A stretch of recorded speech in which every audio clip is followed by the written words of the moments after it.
Holy crap, guys. Thomas Perkins here, Fish Guru Aquatics. That was a lot of work. Okay. So I'm not going to go over how I made the stands. I'm just going to talk real quick about why I set them up like this and why I'm doing it in such a hurry. I've been up since 7 a.m. I have to go to work later. And also going to talk about some things that I'm a little nervous about. So, yeah. Anyway, here goes. We have here a aquarium stand. I have 4 tanks set up. I do not have that back one there set up because it's right in front of a window, and if I even tried to cycle that tank, it would be green water in a week, which probably isn't a bad idea, actually. Might run a 10-gallon there, some green water, plus it's hanging off the back end there. There are 2 20 longs on the top, the one in the middle, the one right here, 2 20 longs. I like these tanks. You can actually cheat with them. They have a lot of surface area to allow for oxygen exchange, so you can actually fit more fish in a 20 long, per se, than you can a 20 tall. So, highly recommend getting a 20 long for your first aquarium, if you can't get a 30. Down here, 29-gallon tanks. These are going to be temporary housing tanks. I'm a little nervous about this one. There was a little bit of water left in the bottom. I wiped off all the outside edge with vinegar and alcohol. Alcohol, then vinegar, then water. There's a tiny little bit of water left standing in there, but I'm in a hurry here, so I'm really hoping that's not going to be an issue. I might move the carbon filter off the angelfish now. They're doing fine. I got my dropsy under control in that tank, and I've actually had breeding behavior in that tank as well. I said that, and then look, I got a big stringy piece of poop on there, and I got to medicate them for parasites now. Great. Okay, I'll deal with that in a second. Yeah, pay attention to your fish's poop. It's an important thing. Plus, they're really pale. Light's been on for 2 or 3 hours. They should usually darken up by now. But we'll have to medicate them for parasites. I have the medicine in there. Anyway, I did not use any of the...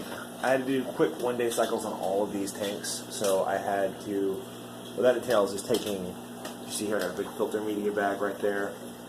Every healthy tank I have, which is the small Texas cichlids, the epistogrammas, the planted tank, the plant quarantine with the cories in it, and that was it. That filter media bag. What I did with those was I basically just wrung them out in these aquariums, and you can kind of see there's some dirt. Looks like dirt at the bottom of that. That's just fish poop. That's what these bacteria eat. They also have the bacteria themselves, which hopefully they will colonize and spread throughout the entire aquarium. So that I have a good ammonia cycle. Because I'm getting some really big fish to go in these little tanks. So I'm looking at daily water changes for these things. And not every 2 or 3 days. So we'll be dealing with that. What am I getting? These 2 are going to be flowerhorns. I kind of want another 30-gallon tank for this, but I don't have the funds to do that right now.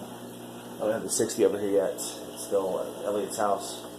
I really need to get that, but I'm so busy right now I can't pull myself away. Because these Texas cichlids need a straight tank. These are 2x4s on thinner blocks. I'm not going over how I built the stand. That basically is how I built the stand. I did paint them so that they're not offensive to me. So, plus I get a lot of water on the front of the boards, so there's a little chance of mildew and rot. I don't want that to happen, so I just sealed them up with some cloth spray paint that I had. See here, there's a bit of a bend okay, which is not good. I'm hoping it kind of works itself out. If not, I'm kind of nervous about that. But there's about 300 pounds of weight on the top shelf. I don't even want to think of what's in the bottom here. But the bottom's a lot more sturdy and supported. There's nothing really holding that end down, so it's kind of been up a little bit. These are held in there by friction. They're not going anywhere. There's, like I said, there's 200 pounds pushing down on them, straight down on them. So I'm not too worried about them going anywhere. Just like, I gotta remember that they're not connected when I go to take down the tanks, or when I do water changes. If I do a big water change on that tank, it's gonna get a little wobbly in the back. So I gotta be careful about that. Basically, I'm just gonna have to do like a down and dirty auto drip system where I have like a bucket of pure filling water in there, and then I have another piece of airline hose going down the bottom into a bucket, so I never like drop the water completely out of it. I'm running sponge filters in here, obviously. The CFA 40s. Room's heated, so I don't have to worry about heaters. That heater's not hooked up at all. That heater's for like a 600-gallon tank, too. Like a 90-gallon tank. So I'm not even going to use it for a while. After this, tomorrow morning, I have to go and clean out a spot for the 125 that's coming in with these fish, because I want a fish tank that I enjoy. It's going to be in a living room. It's going to be like, I'm basically going to have to get rid of some furniture to get it in here. That's dedication right there. But yeah. Yeah, so the flower horns are going to come in here, and I'll get them all set up. And that. Ideally, you want a 40-gallon tank for flower horns, but seeing as how I'm not going to keep them for very long, this will be fine. Okay. I'm exhausted. I just thought it was going to work today. But yeah.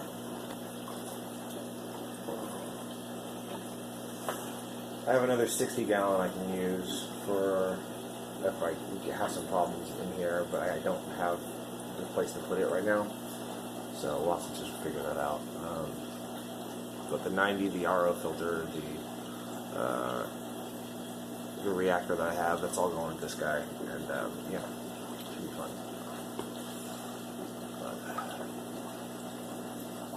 Hopefully I can bring you guys some videos and you guys will fall in love with these fish, and I won't have them very long. Somebody will buy them. Although most people on my Facebook and stuff like that are my friends and family, because I keep posting to the Tulsa area groups, and I get likes and stuff, and like nobody really goes back to the page and goes, "Hey, I like your stuff. Hope you succeed." So if you're watching this and you're one of the people on the other groups, do me a favor.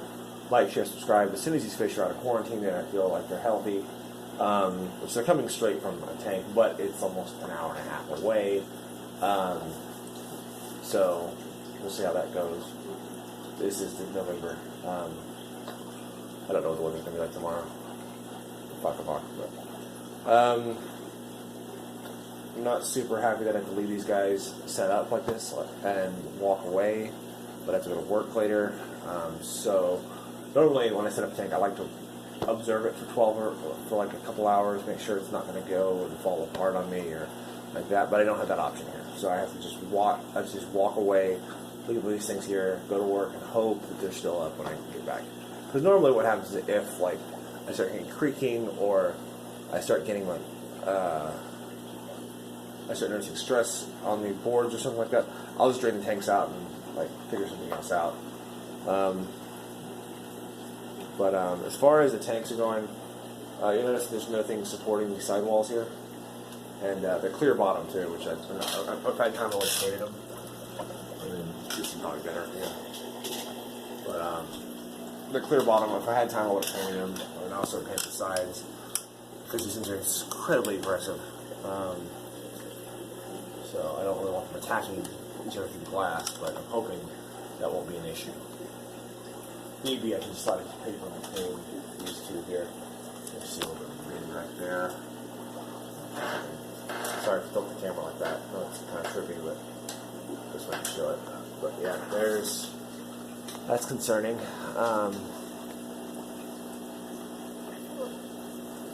Yeah. I'm going to clean these up. I have to go clean up the mess I made because I had to the apartments I live in got on me for doing this outside yesterday. I had to spray paint all the blocks and the boards, set them against a tree out there. So Anyway, like, share, subscribe, all that stuff. I'm not going to put this on YouTube or not, but you know, go check out the YouTube page. Everyone's looking a little flustered because I had to put up filters and stuff like that. So we'll see they're going. I have to work on this, guys, since they're obviously sick. Yeah, so I'll pull the plants and treat for parasites. Sweet. I just had fry in here too, so eggs in here, so we'll throw on there. Okay. Oh, this is what it's like having multiple fish tanks. Anyway, it does feel good to get these set up though. But it feels really good. Yeah.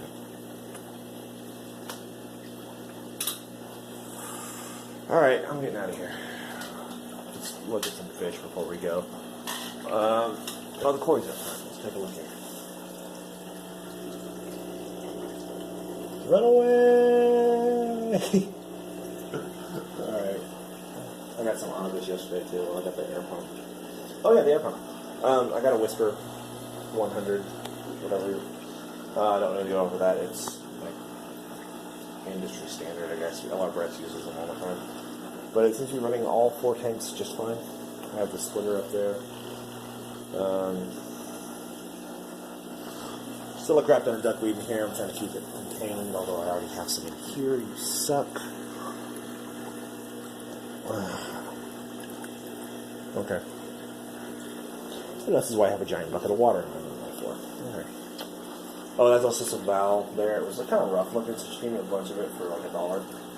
But yeah, so I got like 6, 7 of those. Some down there. Anyway.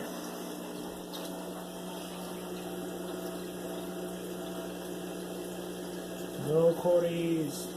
Lots of snails though. I want to chop this thing off before I go to work. Alright, y'all have fun.